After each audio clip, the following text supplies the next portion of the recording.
Maulana Azad foundation બંધ કરવાનો નિર્ણય કેન્દ્ર સરકાર દ્વારા લેવામાં આવ્યો છે, જે નિર્ણયથી લઘુમતી અને ખાસ મુસ્લિમ સમાજના વિદ્યાર્થીઓ કે જેઓ દેશનું ભવિષ્ય છે તેની શૈક્ષણિક પ્રગતિ રોકાય તેવી શક્યતાઓ રહેલી છે, જેથી તાત્કાલિક ધોરણે પાછું ખેંચવા રજૂઆત કરાઈ રહી છે। મૌલાના આઝાદ ફાઉન્ડેશન બંધ કરવાનો નિર્ણય કેન્દ્ર સરકાર દ્વારા લેવામાં આવ્યો છે, જે નિર્ણયથી લઘુમતી અને ખાસ મુસ્લિમ સમાજના વિદ્યાર્થીઓ કે જે દેશનું ભવિષ્ય છે તેનું શૈક્ષણિક પ્રગતિ રોકાય તેવી શક્યતાઓ રહેલી છે।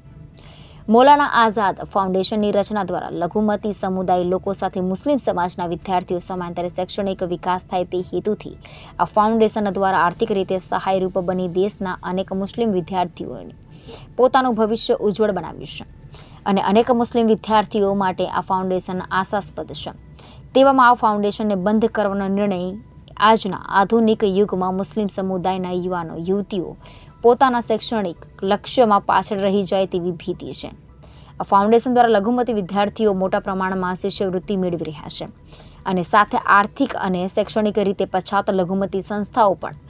આ સંસ્થા દ્વારા ચલાવતી યોજનાઓથી લાભો મેળવી લઘુમતીઓના વિકાસમાં સહભાગી બની રહ્યા છે। તેવા સમયે આ અધિનિયમ દ્વારા આ મૌલાના આઝાદ ફાઉન્ડેશનને બંધ કરવાનો નિર્ણય મુસ્લિમ લઘુમતીની વિદ્યાર્થીનીઓને શિક્ષણમાં પ્રગતિ મેળવી રાષ્ટ્ર નિર્માણમાં તેમની હિસ્સેદારીને પ્રભાવિત કરતો છે, સાથે તેમના બંધારણીય અધિકારી સામે પણ સવાલો ઉઠવા પામ્યા છે। આ મૌલાના આઝાદ ફાઉન્ડેશન બંધ કરવાના નિર્ણયથી સમસ્ત મુસ્લિમ સમાજના લોકો આઘાત અનુભવી રહ્યા છે,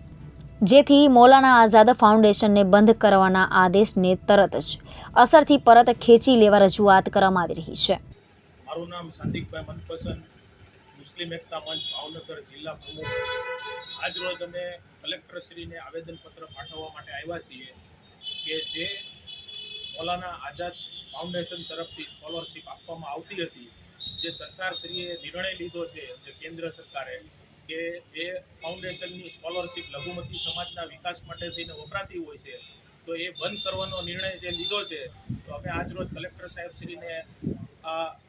જે આવેદનપત્ર દેવા આવ્યા છીએ અને અમારી રજૂઆત કરવા આવ્યા છીએ કે સરકારશ્રી સુધી અમારો આ મેસેજ પહોંચાડે કે આ કેન્દ્ર સરકાર જે નિર્ણય લીધો છે કે જે લઘુમતી સમાજને મળતી મૌલાના આઝાદ ફાઉન્ડેશન સ્કોલરશિપ બંધ કરવાની જે નિર્ણય છે તેને રદ કરે। ક્યાંક ને ક્યાંક આ લઘુમતી સમાજના બાળકોનું વિકાસની વાત છે, જે દેશને લક્ષી છે। આવનારા દિવસોમાં ભવિષ્યમાં આપણા બાળકો ડૉક્ટર બને, એન્જિનિયર બને અને આ સ્કોલરશિપનો લાભ આજ સુધી ઘણા બાળકોએ લીધા પણ છે અને તેનું ભવિષ્ય ઉજ્જવળ થયું પણ છે। તો આજે અમે સરકારશ્રીને એક નમ્ર વિનંતી કરવા આવ્યા છીએ કે અમારી આ રજૂઆત કેન્દ્ર સરકાર સુધી પહોંચાડે અને કે જે લઘુમતી સમાજને મળતી શિષ્યવૃત્તિ છે અને જે સ્કોલરશિપ છે એ કાયમિક માટે આમને મળતી રહે, જે આપણા દેશ અને આપણા વિકાસની હિત માટે છે, જે ગરીબ અને અનુજાતિના લોકોને જે વિકાસ માટે લઘુમતી સમાજને મળતી જે સ્કોલરશિપ છે, મુસ્લિમ સમાજને મળતી સ્કોલરશિપ છે, તે આમનામત તે કાર્યરત રાખે અને લોકોના વિકાસ માટે થઈને આ કામ ચાલુ રાખે, જેથી કરીને ગરીબ અને પછાત વર્ગના લઘુમતી સમાજના બાળકોને મૌલાના આઝાદ ફાઉન્ડેશનની મળતી સ્કોલરશિપ મળતી રહે। એ જ અમારી નમ્ર વિનંતી છે અને સરકારશ્રીને અપીલ છે। તમારી માંગ પૂરી નહીં થાય તો શું કરશો સાહેબ?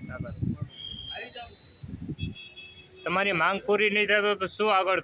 કરશો? આવનારા દિવસોમાં અમે બધી જગ્યાએ ગુજરાતના બધે